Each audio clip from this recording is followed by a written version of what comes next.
প্রায় সমস্ত ছোট বাচ্চারাই কিন্তু সবজি খেতে ভালোবাসে না, কিন্তু সবজির উপকারিতা তো আর আমি আপনাদের বলে বোঝাবো না। সবজির যে উপকারিতা প্রচণ্ড। রাত্রিবেলা রুটি খাওয়ার জন্য এরকম একটা সবজি বানিয়ে নিতেই পারেন। সর্ষের তেল দিয়ে তার মধ্যে শুকনো লঙ্কা আর একটু বেশি করে 5 ফোড়ন দিয়ে নিলাম প্রায় 2টো মতো পেঁয়াজের কুচি। অন্যদিকে জিরে, ধনে আর মৌরি, শুকনো লঙ্কা একটা প্যানের মধ্যে গরম করতে বসালাম। সমস্ত সবজি ওই পেঁয়াজের ওপর দিয়ে নিলাম। ঝিঙে, পটল, আলু, বেগুন, আর কিছু আজকে আমি দিইনি। এবার এই সবজিটাকে ভালো করে ভেজে নেব। এই পর্যায়ে গ্যাসের আঁচটা একদম বাড়িয়ে রেখেছি। দিয়ে নিলাম নুন আর হলুদ। নুন হলুদ দেওয়ার পরে সবজির থেকে যে জল বেরোবে সেই জলেই তরকারিটা অনেকটা রান্না হয়ে যাবে। আমি মাঝে ঢাকা দিয়ে নিলাম তাই। অন্যদিকে ওই ভাজা মশলাটা প্রায় ভাজা হয়ে এসেছে। এবার এটাকে আমি গুঁড়ো করে নিলাম।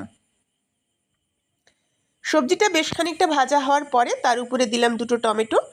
টমেটোটা প্রথম থেকে দিয়ে নিলে সেদ্ধ হতে একটু অসুবিধে হয়, তাই টমেটোটা একটু ভাজা হয়ে যাওয়ার পর, সেদ্ধ হয়ে যাওয়ার পরই দিলাম।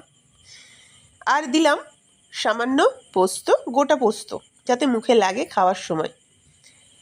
আর এই সবজিটা যে কারণে সবচেয়ে বেশি ভালো লাগে সেটা হচ্ছে ছানা। বাড়ির কাটানো ছানা যদি ঘরে থাকে এর মধ্যে দিয়ে নেবেন। এই ছানাটাই এই তরকারিটার স্বাদ অনেক অংশে বাড়িয়ে দেয়।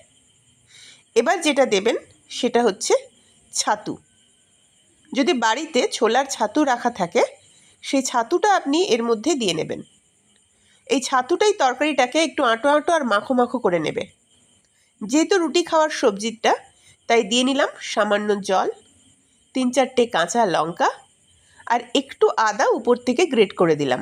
আদা কিন্তু আমি মশলার সাথে কষাইনি, আদাটা উপর থেকে দিলাম। এবার সামান্য সর্ষের তেল,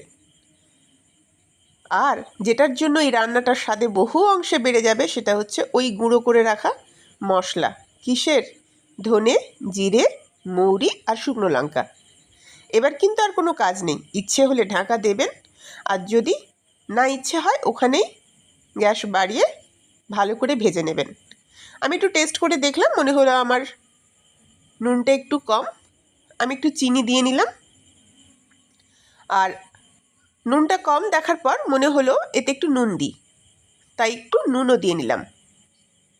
রান্নাটা কিন্তু প্রায় শেষের মাথায়। আমি মাঝে একটু গ্যাস কমিয়ে দিয়েছিলাম, কিছুক্ষণ রেখেছিলাম। এবার 1-2বার এদিক ওদিক নাড়ানাড়ি করলেই রান্নাটা কিন্তু পুরো কমপ্লিট। একদম হালকা একটি রান্না, রাতে রুটির সাথে খাবার জন্য সত্যিই ভীষণ সুন্দর।